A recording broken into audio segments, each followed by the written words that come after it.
Sveiki. Šiandien mes pradedame Lietuvos hipnoterapeutų asociacijos tinklalaidę, podcastą, kam patinka, taip tas vadina. Šiandien turime labai įdomus pašnekovės, kurios specializuojasi šiek tiek skirtingomis temomis, bet ir labai artimomis iš tikrųjų. Tai pradėkime man iš kairės, prisistatykite. Milda Raciūnaitė, jeigu ir pavardė svarbu. Esu hipnoterapeutė, hipnokaučerė, hipnopraktikė ir mano patirtis yra jau 6 metai. O specializacija jūsų? Specializacija yra hipnoterapeutas, hipnokaučeris, hipnopraktikas, yra keletas sertifikatų, įvertinimų, esu baigusi Europos akredituota Europoje MBA, hipnokaučingo kursą ir dabar vėl esu studentė ir dabar esu Marisas Pir mokykloje RTT terapija. Greikas transformacijos terapija. Supratau. Tai kaipgi yra su ta hipnoterapija šiuo metu Lietuvoje? Ko jinai tokia, sakykime, kuo skiriasi, tarkim, nuo tiesiog, pavyzdžiui, vizito pas psichoterapeutą? Dar išgirdau tokį žodį kaip coachingas. Tarkim, kai kuriems žmonėms gal nebūtinai pas psichoterapeutą ar ne, kiti renkasi kokį mentorių arba coacherį, kai kada tai skiriasi, kai kada tai yra tas pats, ar ne? O tas hipnokaučingas tada. Tai kadangi aš jau baigiau hipnokaučingą, tai baigiau ir klasikinį kaučingą, kaip minėjai, kur žmonės eina pas kaučingo specialistą, kur yra klausimai, kurių dėka tu gali ieškoti savyje atsakymų. Tai hipnokaučingas jis irgi veda žmogų per klausimus, kad žmogus suvoktų tas situacijas, kurios dabartinėme momente jam trukdo, bet greičiausiai jos yra ten kažkur praeity, nes mes neturime laiko limito, nesvarbu, kad įvyko situacijas, kai man buvo 7, man iki šiol taip pat skauda. Tai kaučingas padeda nueiti į kitų situacijų. Užduodami klausimai žmogui padeda jam nueiti pačiam į kitų situacijų ir hipnoterapija padeda tas situacijas išspręsti, suvokti jų ribotumą dabartiniai situacijai, kad jos tikrai dabar tave riboja ir trukdo, ir keisti, transformuoti į pokytį, kurio pats žmogus nori savo. Bet čia, tarkim, yra labai įdomu, sakykime, toks gan populiarus, sakykime, klausimas, kiek aš esu girdėjęs apie hipnoterapijas ir panašiai. Tiesa, esu tam tikras irgi ir pats išbandęs, bet populiariai, ką ir bendraudamas su kitais žmonėmis irgi, išgirstu ir panašiai. Tai yra toks labai paprastas, gal ir kvailas klausimas, bet vis tiek įdomus. Ar galima užsihipnotizuoti taip, kad būtum sėkmingas? Aš sakau, taip. Nes savihipnozė, ji yra reikalinga mūsų gyvenimo dalis. Žmonės, dažnai turi susikūrę įvairias afirmacijas, kurias kalba ryte arba vakare, bet mes nuolat turime vesti dialogą su savimi ir mūsų protas yra mūsų darbuotojas. Ir jeigu dialogas su protu yra pozityvus ir nepaisant to, jeigu, sakykime, 3 situacijos, tai vienoje situacijoje aš sakau, man baisu iki pokalbių šiandieną ir aš sakau, ne, aš neisiu. Kitoje situacijoje, man baisu iki pokalbį, aš bijau, bet aš vis tiek einu peržengti tą ribą. Ir trečias, aš savo protui duodu žinutę, kad žiūrėk, čia yra įdomu ir aš einu, man yra įdomu ir aš jį įveiklinu, įdarbinu galvoti pozityviai, kad nebūtų vidinio konflikto, kad aš noriu, bet bijau. Čia jau toks vyksta konfliktas. Tai jeigu mes nuolat protą savo įdarbinam pozityviai veikti, pozityviai galvoti, tai mes galim savo puikiai kurti tą sėkmingą gyvenimą. Nes aš pats esu žmogus, kuris tiki, kad pats savame žmogus mėgsta susikurti savo problemų daugiau negu yra. Ir ko gero, tam tikros galbūt patirtis, nuomonės, ar ne, sakykime, arba įteikta aplinkos būna, kad, na, tarkim, tai, kas man dabar tai yra reikia daryti, ar ne, ar tai darbo pokalbė, ar tai dėryba, sakykime, arba iš tikrųjų įvyko konfliktas, bet aš jį reikia spręsti, bet nežinau kaip, ar ne, ir čia atsiranda tie sluoksniai emocijų, kurie mums iš tikrųjų gadina įveikti užduotį, kuri mums reikalinga gyvenime, ar ne, bet vat kažkodėl save stabdome. Nu, čia vat iš šitos pusės, ar ne? Aš kaip supratau apie tai, sakote, bet, sakykim, gerai, bet ar ne, čia žinot, kaip yra, žmonės pasižiūri įvairiausių tų naratyvų ir tų legendų, mitų apie tai, kas yra susijęs su hipnozėm, tai kad ar nebus taip, kad užhipnotizuotas žmogus iš tikrųjų veikia prieš savo valią?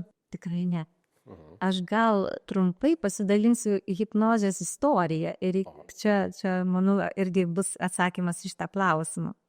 Tai pats hipnozė kaip reiškinys, manau, tai nuo šamanų laikų ir dar toliau iš pačios senovės, bet prieš 300 metų, 1700 į pabaigą jau buvo Prancūzijoje gydytojas,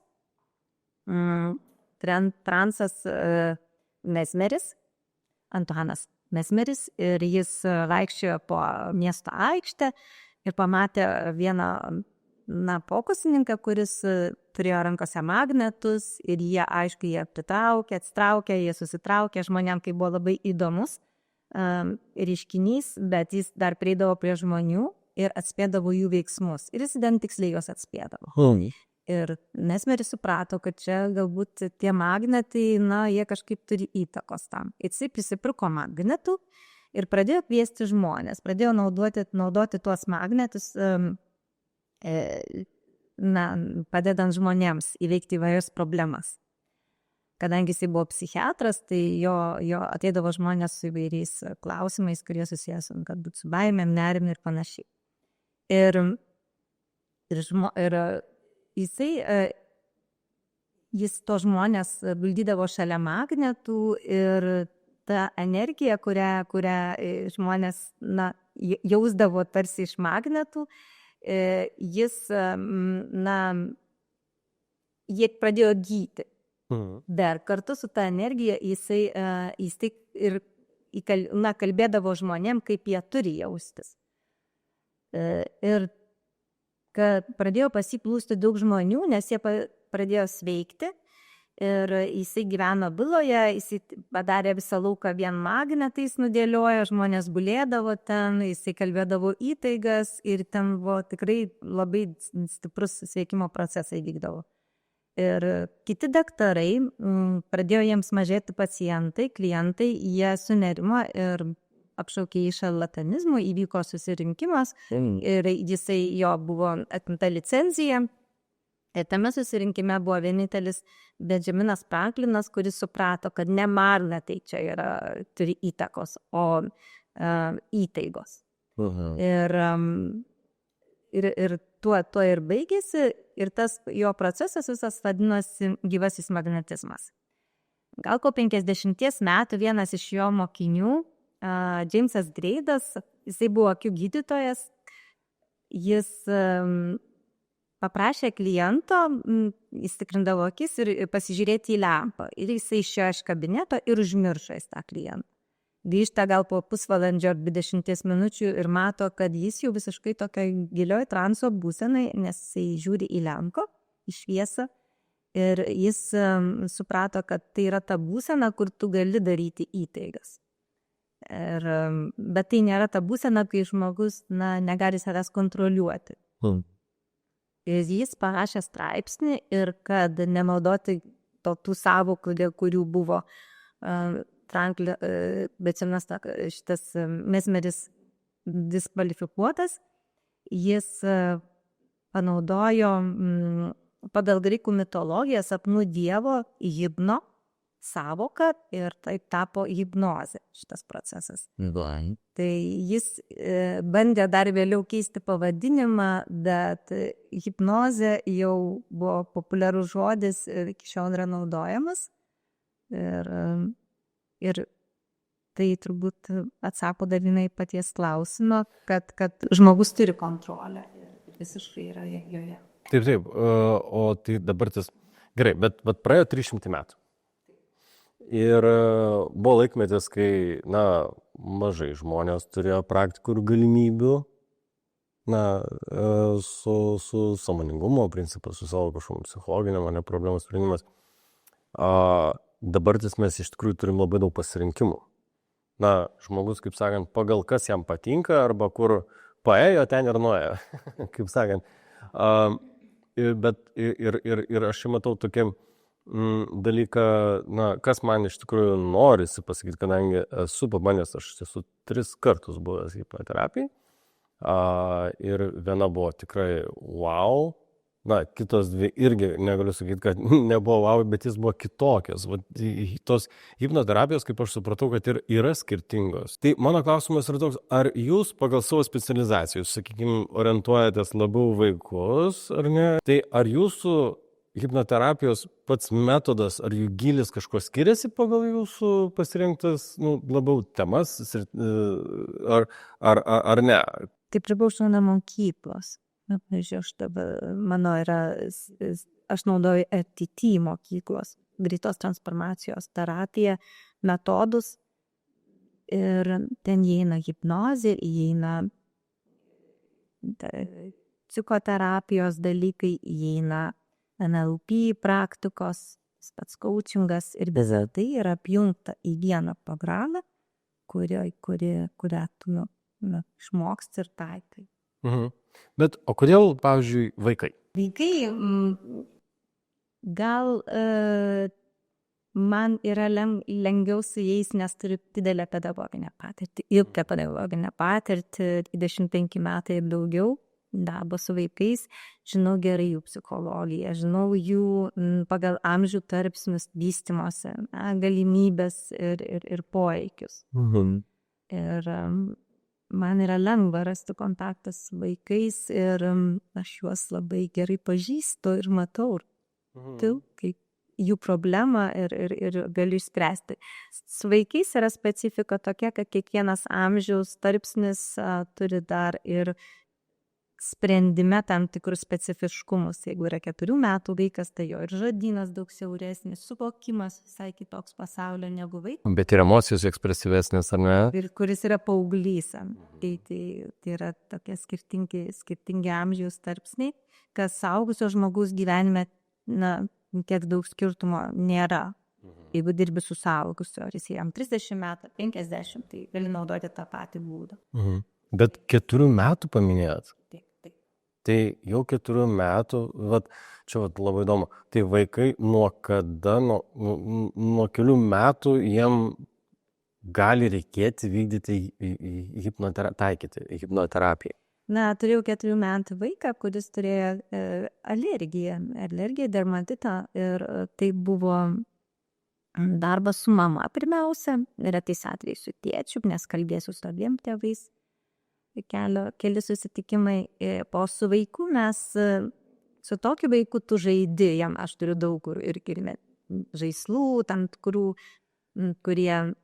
kuriuos sudėlioju ir mes kuriam žaidimą kartu, bet tame žaidime, scenarijus šiek tiek eina iš manęs ir tame, atsakysim, alergijos atveju, tai vaikas, jisai nejaučia, savo galios, taip sakykime, jis nėra svarbus, nesijaučia svarbus.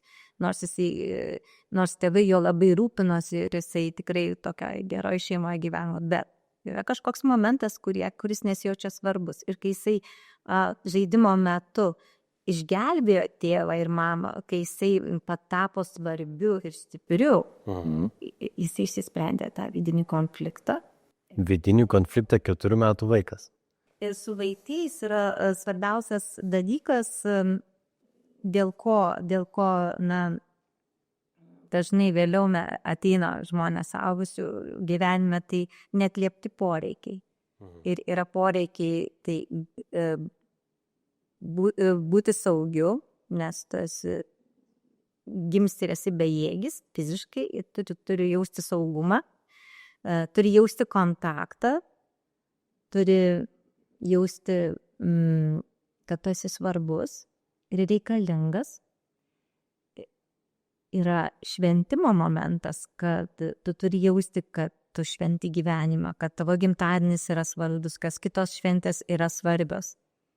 Ir svarbių ir reikalingų, tai ir kad tavimi didžiuotųsi. Dar vienas poreikis. Kad bent vienas ar keli žmonės jaustum, kad jie tavimi didžiuojasi.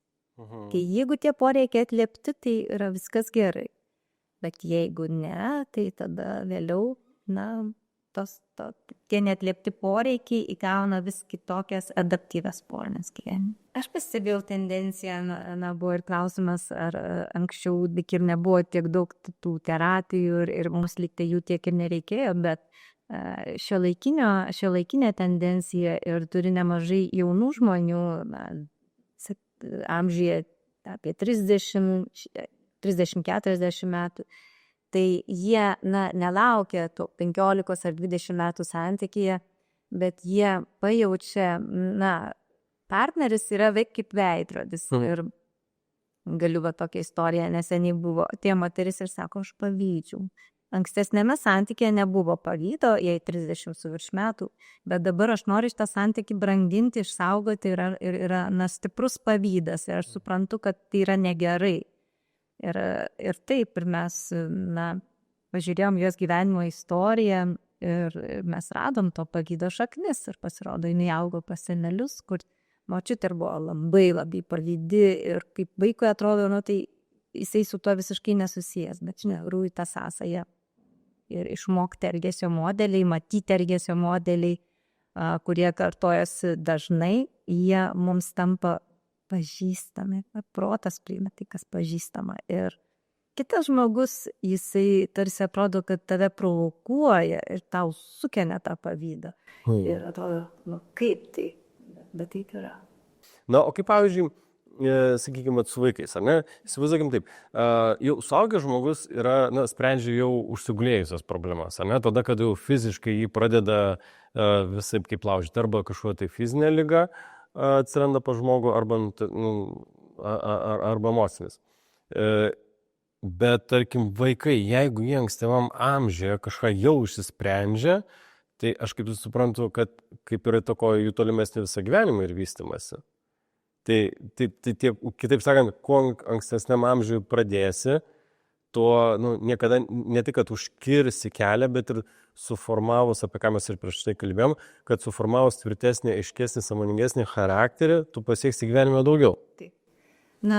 Tikrai taip, antrinu tau, nes nemažai vaikų turiu, kurie turi atsiskyrimo nerimą. Ir tai yra vaikai iš šeimų, kuriuose įvykusios skyrybos arba konfliktiški santykiai. Ir jisai visą tą emocinę atmosferą sugeria. Jisai nemoka kaltinti tėvų, nes jie yra jo idealai. Jisai visą kaltę prisima savo. Tai tokiu atveju su tokiais vaikais, kaip jie pasireiškia, tai būna arba jie vaikšto liūdni, arba jie atvirkščiai pradeda prašyti dėmesio netinkamais būdais. Ir kai vaikas atiduoda tą atsakomybę tėvams, kai jisai supranta, jisai yra savivertė ir savivoka. Tai jisai savivertė, jinai būtent ir formuoja tėvai, visa socialinė aplinka, o savivoka, kaip jisai save suvokia. Tai kai jisai save suvokia kaip individualų, ypatingą vaiką, kaip tokį, kuris turi gebėjimus ir gali eiti ten, kur jam jo įdomu, tai pasikeičia jo bendravimas su kitais, atsiranda daugiau džiaugsmingumo, Bet tai, jeigu tu sutvarkysi vaiko savivoką, tai galų galia vaikas pasakys tėvam, kad tu mane aiškink.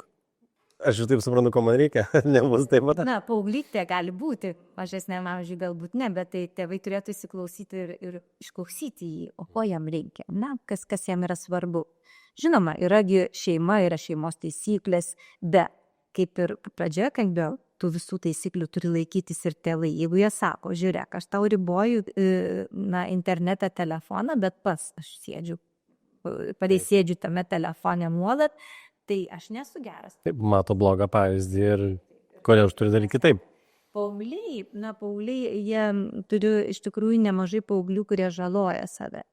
Tai yra apie tai, kad fizinis skausmas yra daug lengviau pakenčiamas negu emocinis skausmas. Jie nepakelia emocinio skausmo ir viskas yra apie tai, kad jie jaučiasi nemylimi, kad jie jaučiasi nepastebėti, kad jie jaučiasi neišgirsti ir, aš dirbu su vaikais, su jų savivertė, savivoka, bet tuo pačiu dirbu ir su tėvais, jie turi keisti elgesio kodelius.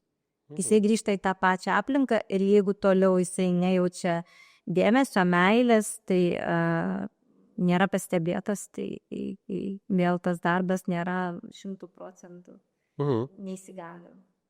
Aš turiu klausimą abiem. Vienodą. Jeigu, pavyzdžiui, vienas iš šeimos narių eina hipnoterapiją, tai kaip dažnai, kad prireikia ir kitai pusiai. Tarkim, jeigu ateina vaikas, tai jūs vis tiek matot, kad galbūt reikia pakonsultuoti ir tėvą arba motiną tuo pačiu. Dažnai jie patys net sako, bet kai pradeda vaikas eiti į terapiją, tėvai sako, bet gal ir aš norėčiau. Jie pradeda suvokti save ribojančias nuostatas arba kažkokias reakcijas, kurias net pats vaikas jiems yra kaip veidrodis jų reakcijų. Tai būna tai, kad tiesiog paprašau tėvų, kartais padarau net įrašą, jeigu yra tik mama ateina, o tėtis neteina, bet tikrai ten tėčio yra elgesio modeliai netinkami, padarau įrašą ir papasakoju, kaip reikėtų elgtis su vaiku.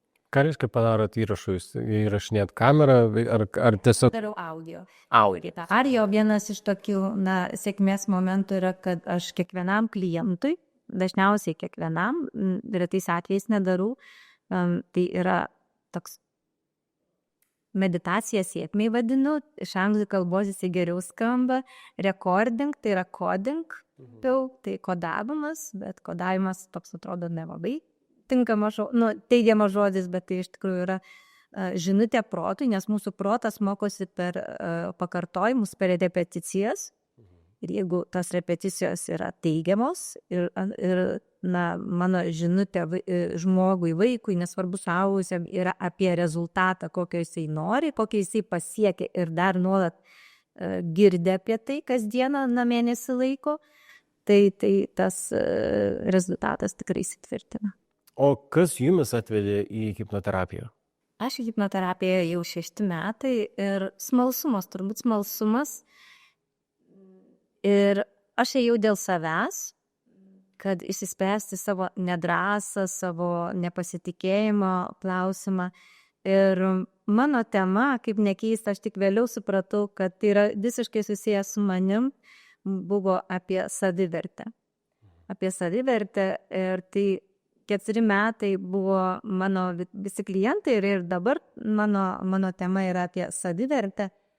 Bet dabar jau ateina vaikai ir gan intensyviai ateina vaikai į mano terapiją ir matyt mūsų terapijos laukas keičiasi taip, kaip mes keičiamės patys.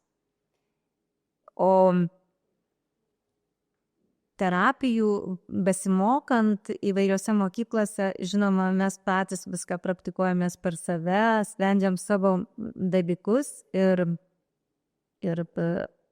ką aš supratau, spręsdama savo savivertės klausimą, kad beveik iki 50 metų iš tikrųjų aš jaučiausi mažesnė už savo seserį, nors ūgio aš aukštesnė, bet ji buvo vyresnė, ji turėjo daugiau gebėjimų piešti, galbūt geriau mokėsi ir buvau lyginama su ja ir pati lyginausi ir tik tai sulaukusi tokio amžiaus aš ir įsisprendžiau šitą klausimą. Dabar nesijaučiu žemesnė už ją, nei mažesnė, nei menkesnė ir keičiasi tuomet bendravimas, keičiasi santykiai ir tas išpulsi didelė. Smagu, papildomas klausimas. Pagalvojau, ar galima save užhipnotizuoti? savihipnozė. Ar egzistuoja toks dalykas? Tai egzistuoja, bet myliai, kad tik įsiruošį. Savihipnozė, taip. Tai yra pakankamai, mes visi esame savo įtaigus. Jis sako, oi, ne manęs hipnozė neveikia, tikrai veikia. Mes hipnozėje būname keletą kartų per dieną, gal net keliasdešimt, kai mes, pavyzdžiui, vairuoji mašiną ir tu net neatsimeni, kurio kažkokį kelio ruožą tu nuvažiavai. Oi, dažnai aš nuvažiavęs ir 50 km pagalvojau, kad aš... Taip, tai tu esi hipnozė. Miegas yra gili hipnozės būsena, tai mes visi tikrai ją išgyvename ir yra įvairių pratimų pajusti, kiek mes esame savo įtaigus. Ir vienas toks trumpas, tai mes galime dabar visi įsivaizduoti, kad mes turime rankose citriną, perpjautą citriną ir ji yra labai labai sultinga, tokia prinokusi ir mes paimame ją ir dabar valgome. Ir atsikandame ir citrinos sulčių yra dabar pilna burna. Ir automatiškai genamės į seilės burną. Jeigu mes tik tai tą įsivaizduojame. Tai yra apie įtaigumą savo. Tai apie savihipnozę, tai yra įtaigumas savo. Žinoma, yra pratimai, kaip tai padaryti, kaip nueiti į savęs atsipalaidavimo būseną ir užtenka 5-10 minučių ir tu gali būti pasiruošęs kažkur tai eiti, drąsiau kalbėti, drąsiau save reikšti. Nebus po to, kad neišeisiu. Kas mane pažadins tada? Ne, tu 10 minučių, 5 minutės savo padarai hipnozę ir sakai, va dabar skaičiuosiu iki 3 ir atmerkia akis. Ir viskas, ir tu pats savo viską pasidarai. Jau yra labai įdomių dalykų, kas tikrai veikia. Galima tas praktikas daryti tikrai bet kur ir jeigu yra baimė, ar ne, bet esi oro uoste, tu matai, kad žmogus negali eiti į lėktuvą, jis sukausto tas baimės, tai tikrai tu gali jam padėti. Ir net netrukdo žmonių aplinka, ar ne? Netrukdo žmonių aplinka absoliučiai, nes jis yra su tuo stipriu jausmu ir padėti jam įsispręsti šitą problemą. Užtenka 5, kartais 10 minučių tuoju būdu. Bet ar teko tokių atvejų yra buvę pas jumis, kad, tarkim, čia ir dabar, atėjo problema ir jums reikėjo užsiimti žmogum? Aš iš tikrųjų tai turėjau praktikų, kad dar dirbau dalį laiko, kai praktikavau hipnozę darželyje. Tai tikrai kai kurie pratimai padeda vaiką nuraminti ir pasikalbant su juo ir juos puikiai gali taikyti. Gerai, tai klausimas yra bendras. Sakykime, ko jūs, tarkim, palinkėtumėt ar ką jūs norėtumėt pasiūlyti tam žiūrovui, kuris jau susidomėjo, sakykime, kas yra susijęs su ta jo drąsa, bendrai, kai su jo gyvenimo būsimo keliu, kuris dar nežino? Aš manau, kad galima palyginti save su aplinka visa ir kiek mums reikia aplinkos, pavyzdžiui, man reikia sutvarkyti namus, man reikia automobilio, man reikia apsirengti tinkamai. Man reikia skaniai pavalgyti, kad jaučiausi gerai, pailsėti. Tai vidiniai visą tai atliepia mano vidų. Ir jeigu aš jaučiu, kad savim gerai pasirūpinus išoriškai, man vis tiek viduje yra tuštuma arba kažkoks nerimas ar baimė, ar dar kažkoks kitas nemalonus pojūtis, aš turiu vis tik užduoti klausimą, kur yra to priežastis ir tikrai eiti ieškoti atsakymų.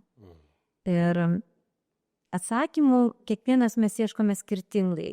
Sako, nuodėmė yra tada, kai tu suvoki, kad, pavyzdžiui, negerti, ne? Nuodėmė yra gerti. Tai kol aš geriu ir nesuvokiu, kad tai yra blogai, tai nėra nuodėmė.